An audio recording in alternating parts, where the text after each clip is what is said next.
Happy Tuesday, happy Tuesday. You know what day it is. It's Transformation Tuesday.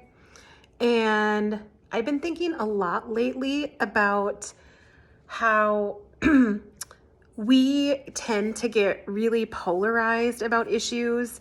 There's a lot of duality in this life, and there's a lot of black and white thinking. And while I know that it's perfectly natural for us to, we have our experiences that we've had and we've been conditioned, or we have lessons that we've learned that cause us to believe, think, and feel certain ways. And, sometimes it really is fun for some people to have a debate about something that they're feeling strongly about, or, it's awesome to talk about your point of view. But what I've been thinking about is the more polarized we are on a subject, and that can be something external, it can be something internal. The more polarized we are, the farther away from our center we get. And the image that came to me today when I was thinking about this is, if you think about a couple different things, think about a top, like a children's top.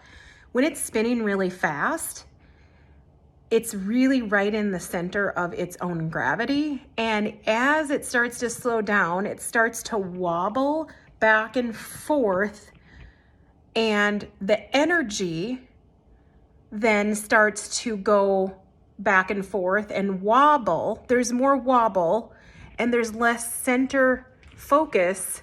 And so the top eventually collapses and falls over. And while there's emotion there and there's some physics involved, the idea being that another metaphor that I love is the being in the eye of the storm, or a hurricane or a tornado.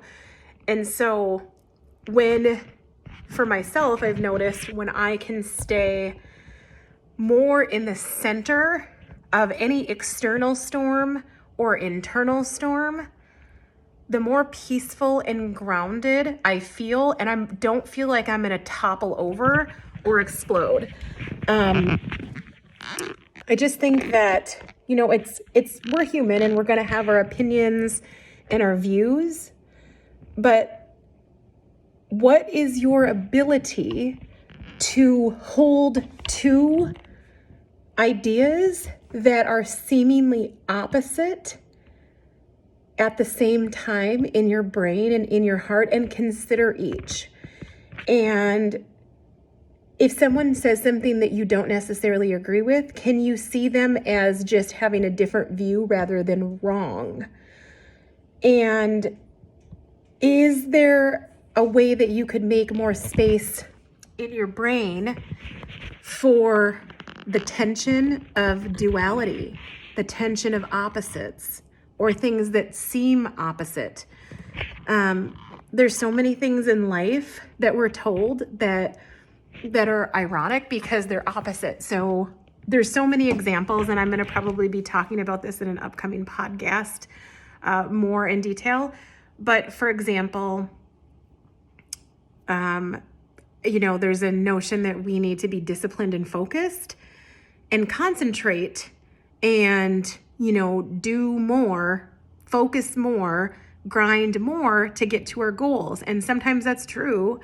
But then there's this other school of thought and this other notion that insinuates that when we rest and we take time out, that we can actually move further ahead. So the truth is that there's never ever complete balance in our lives. We're always kind of swinging back and forth in certain areas on certain issues and in certain ways.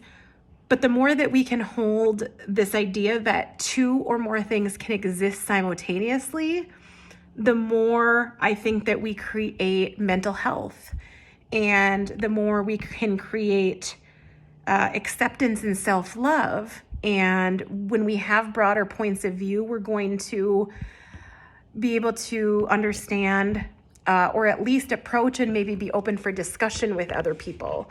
And I think part of what's so hard about our culture sometimes is that there is such polarization and such tension of right and wrong. And there is a Rumi quote, and I should have looked it up before this, but I'm just thinking of it now.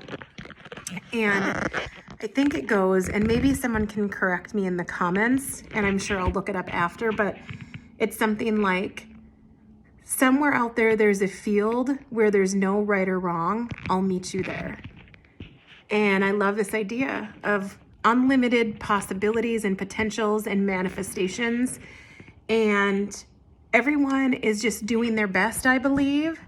And everyone is just living out what their current beliefs are.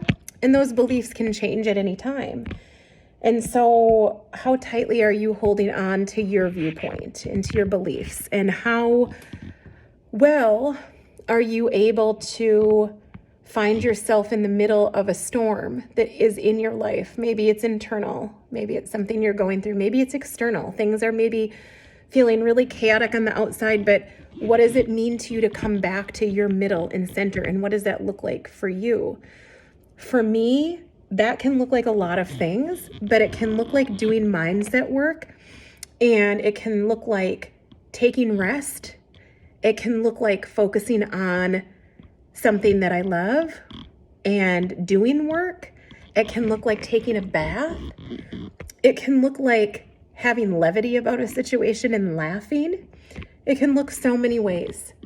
So just wanting to, I guess, just reflect about places in my own life, maybe where I've been more polarized or more passionate, or where I've been, where I feel like I get sucked into the wobble, to the extreme ways of thinking or being.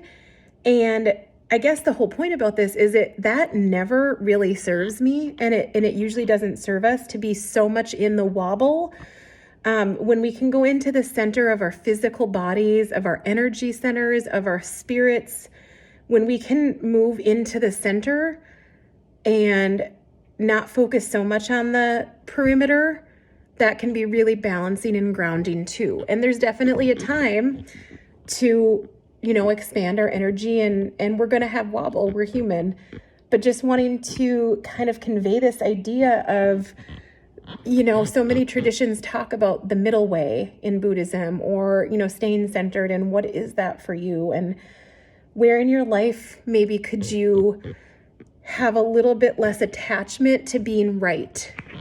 Because I know that as a relatively stubborn Taurus woman, I do want to be right sometimes, and I want to be in control.